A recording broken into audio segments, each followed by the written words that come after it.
Hi, it's Siva. Tonight I'm going to be talking about mental illness, and I picked several biblical characters that I thought I would, refresh the stories about them and then go through what their diagnosis would be, because there's scripture to back it up. So I'm not talking about anybody who hasn't already been analyzed in this manner, and I'm going to be doing it from a clinical observation. So, but obviously we're just, looking at something. I'm not like a renowned biblical scholar. All right. So the first story I wanted to look at is between King Saul and King David. So pretty much everything I knew about David was, I knew he was a musician and a shepherd.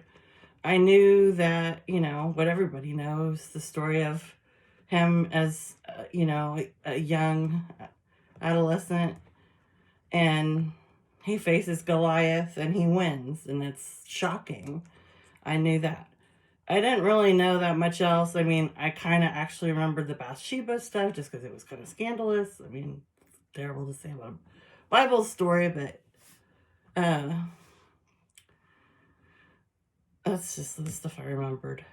Saul, I didn't really remember, honestly.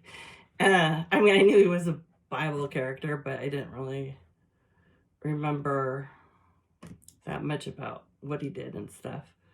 The other characters that I'm probably going to touch on is Elijah, the prophet, which I actually knew a lot about him.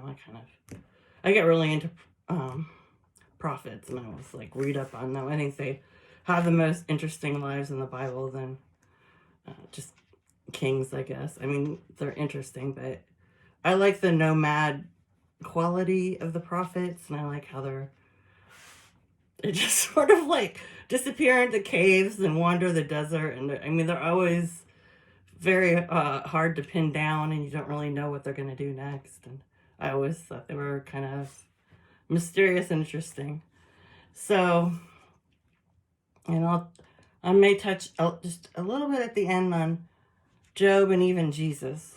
So, in terms of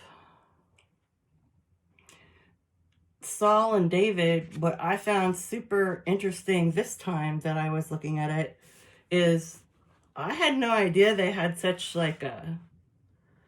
it's like a crazy relationship. I had no idea like